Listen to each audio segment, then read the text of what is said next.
You guys ready for it? Ladies and gentlemen, we got him. Yeah. Down goes Manafort. Down goes Manafort. Kind of, so far. So we found out late Friday night that the first indictments were in, and it is in fact former campaign chairman Paul Manafort for Donald Trump's campaign who is indicted. Also with his buddy Rick Gates. That Rick Gates involvement super relevant as well. Now today, Papadopoulos also we find out has pled guilty and is turning evidence against some of the folks in the Trump campaign. That is a very relevant story. But let's start with Manafort and then work our way to Gates. Explanations of what's happening. Former Trump campaign chairman Paul Manafort and one-time business associate Rick Gates were indicted by a federal grand jury on charges of conspiracy and money laundering in connection with an intensifying investigation into Russian meddling in the 2016 presidential election. Now, in the beginning, it will appear as if, wait, now this doesn't seem like it's necessarily related to the Trump campaign. Hold, because Rick Gates' connection makes that clear as to what is going on here. And so we will get to that in a second. More details about the charges. A 12-count federal grand jury indictment unsealed shortly after his surrender includes charges of conspiracy against the US, conspiracy to launder money, failure to file foreign bank reports, and false statements. So if I had told you before that the former campaign manager of Donald Trump is negotiating his surrender, and those negotiations have fallen through, and he has had to surrender himself to the authorities, my guess is you would have had a dramatic reaction, and that is a reaction the whole world is having today. So don't let anyone tell you that Paul Manafort was not an important part of the Trump campaign. He ran the campaign. He ran it during the Republican National Convention. He ran it for months before that, and Newt Gingrich and many others are on the record as saying that he had a gigantic role in this, so there's no question about it. Now, Manafort ran Trump's presidential campaign from June 2016 until his resignation in August of that year, after reports surfaced about his past lobbying work for pro-Russian Ukrainian oligarchs. And that is the story at hand today about his work for those oligarchs. But he was actually informally with the campaign as an advisor starting in March. He took over as the lead in the campaign in June. And then once we found out about the oligarchs publicly, what he had been hiding, he was out in August, but then obviously it has had ramifications all the way to today. So when he was caught with his hand in the Russian cookie jar, he retroactively registered as a foreign agent and disclosed more than $17 million in payments for his firm's consulting work in Ukraine, which occurred before he joined Trump's campaign. Some of the things that he spent the money on are hilarious. Apparently he's a huge fan of antique rugs, spending nearly $1 million on those. Was it worth it, Paul? Well, we'll find out if you wind up going to prison. Anyway, so of course this is the beginning, and there will be a trial if he does not turn evidence against Donald Trump. The oligarch business started before he joined the Trump campaign. That is totally true. So let me explain a little further in a second. First, I want to give you a quote from Donald Trump. He says, "I've always found Paul Manafort to be a very decent man. He's like a lot of other people, probably makes consultant fees from all over the place. Who knows, I don't know. But I thought it was pretty tough to wake him up. Perhaps his family was there." Now this is when the FBI had raided Manafort's house and gotten some valuable evidence from there. And Trump thought it was a tough thing to do, but he was signaling to Manafort, don't worry, I think you're a very decent man. And I mean, his work for the Russians, the pro-Russian Ukrainian government, I wouldn't know anything about that. Okay, well, we might find out soon enough. Manafort and Gates generated tens of millions of dollars in income as a result of their Ukraine work, according to the Department of Justice. Now, what was the issue here? In order to hide Ukraine payments from the United States authorities from approximately 2006 through at least 2016, Manafort and Gates laundered the money through scores of United States and foreign corporations, partnerships, and bank accounts. Now, if this was the whole story and you left it right there, You'd say, well, I mean, he seems like a bad guy, and he obviously tried to avoid taxes and seems to have done money laundering if the federal government is right. And I hope they get him, and I hope he spends a long time in behind bars. But so far, not connected to Trump's campaign yet. Okay. Now, Rick Gates is a very important part of that because he's the associate of Manafort. I'm going to get to that in a second. I want you guys to know, though, how serious the government is taking this. U.S. has set bail for Manafort at $10 million. Rick Gates' bail is $5 million. Both men are under house arrest. Both pled not guilty. So if they're thinking of making a run to the Russian border, well, they're going to have to get past house arrest first. So that brings us to Rick Gates. Who in the world is Rick Gates? You probably haven't heard much about him until today. Well, he was a protege and junior partner of Manafort. The partnership between the two began almost 30 years ago when Gates interned at Manafort's old firm and has continued on ever since until recently. Manafort gets caught with his hand in the cookie jar. He has to leave Trump's campaign in August, and then Steve Bannon takes over. Now, Gates did not leave. As opposed to Manafort, who was forced out of the Trump campaign in August of 2016, Gates remained inside Trump world in an official capacity all the way till April 2017. So not only was he part of the campaign, he was part of the transition team, and then yes, part of the White House. So very much connected to Donald Trump administration as well as campaign. Gates was named Trump's campaign's liaison to the Republican National Committee just hours after Manafort quit his unpaid chairmanship in August over his alleged ties to Russia. So basically, Gates picks up where Manafort left off. Manafort is very public. He was the campaign chairman. Everybody knows him. Not a lot of people know Rick Gates, so he just steps in and starts going exactly where Manafort was already headed. So where was that? Let's find out. Gates, who also worked with the same Russian oligarch who reportedly paid Manafort $10 million to promote Russian interests, led the outside group America First Policies to push Trump's agenda until he was pushed out in March. Some say March, some say April of this year. So he stayed on for a long time.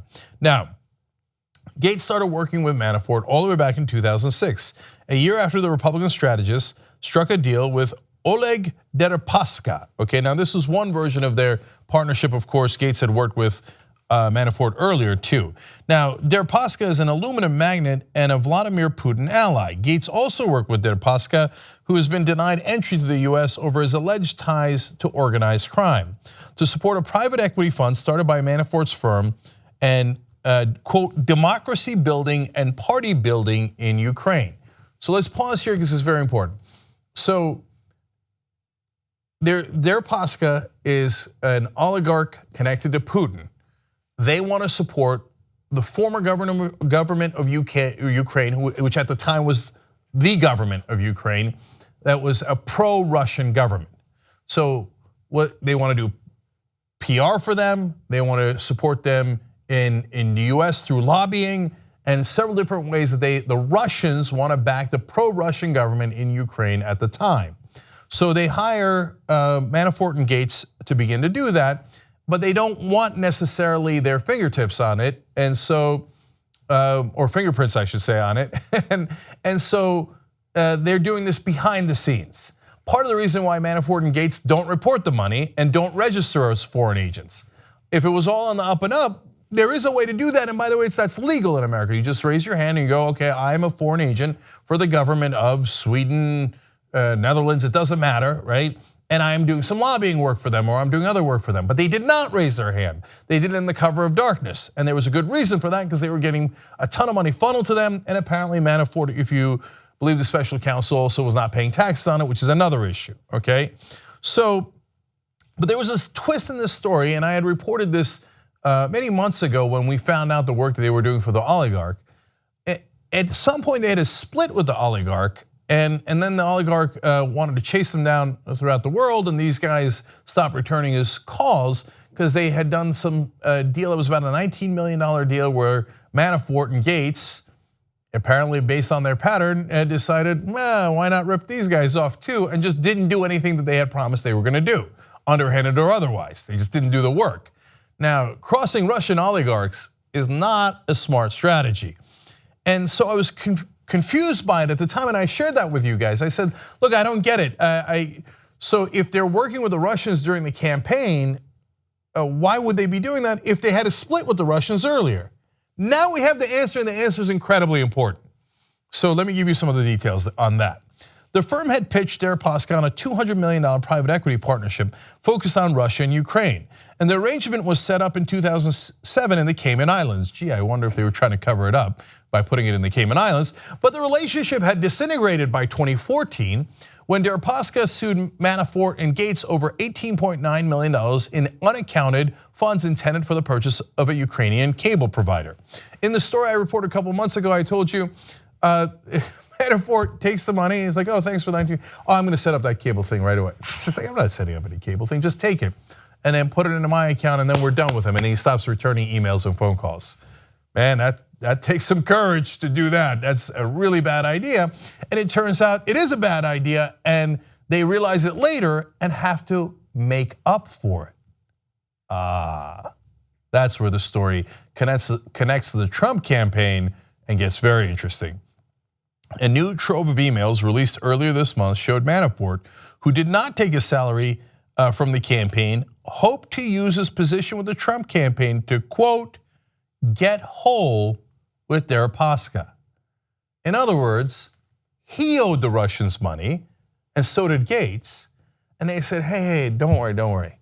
I'm on the Trump team now, and Trump will do you guys favors, and then we'll call it even. Now, whether Trump knew about that and was part of that deal is super relevant for the point of Trump and the rest of this investigation. But Manafort and Gates are in a world of trouble because now we see exactly what their motivation was. If they laundered the money as is charged, they're going to be in enormous trouble for that. And you've got motive, you've got intent, you've got some serious jail time here. All right, one more part of this that's important.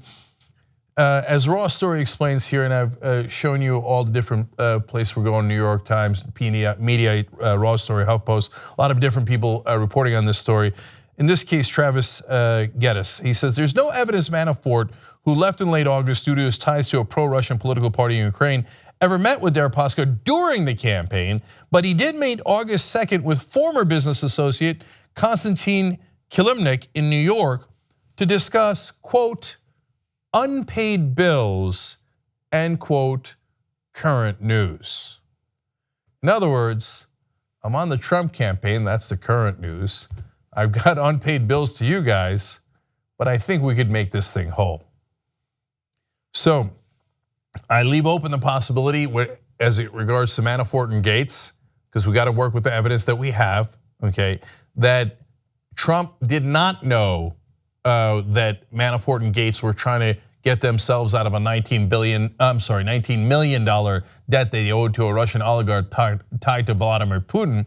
And if it turns out they're the ones that colluded with the Russians in order to try to make up for their own problems and their own debts to the oligarchs, well, then they should go to prison for a long time, and it shouldn't necessarily touch anyone else. The problem is they're not the only ones. There was, of course, also George Papadopoulos, who we found out had actually been arrested months ago, but and is now cooperating with the special counsel Robert Mueller. And Papadopoulos' story connects directly to Trump and his campaign and wanting to meet with the Russians about stolen emails from Hillary Clinton and the DNC and how the Russians could help the Trump campaign with those emails. So that is another portion of this story, a very important one, and that directly ties to the Trump campaign. Now, Manafort's a campaign chairman, so it directly ties to the campaign as well. But whether Trump knows about this, Papadopoulos might know, and he's now talking to the feds. Whether Manafort and Gates know, and they will be talking to the feds, is an important and interesting question we might find out as these charges proceed. For the moment being, Manafort and Gates, so us? No, of course not. We're gonna fight this all the way. And it might be that they're waiting to see if they're going to get pardoned. If Donald Trump pardons them, he should be immediately impeached. And you will know that he is definitely guilty. If he doesn't pardon them and he's like, man, I didn't know they were doing that. That's, you know what? Sure, you should investigate Uranium One and Hillary Clinton, but investigate those guys. I can't believe they had a breach of confidence with me, and I trusted them. It turns out they were trying to get whole with the Russians. That is not the direction Donald Trump has gone so far. He's all over Twitter going, this is outrageous, talk about Hillary. Oh, no, not Manafort, Gates, and Papadopoulos. All right, but we're gonna find out, and especially if they turn, given the seriousness of the charges against them, and it seems like strong evidence against them, they're either going away for a long time, or we might find out what Trump's role is a little bit later. Either way, super interesting and very important developments. TYT membership gets you commercial-free Young Turks. Download it, stream it, podcast it, get all the network shows, and support independent media. TYTnetwork.com/join.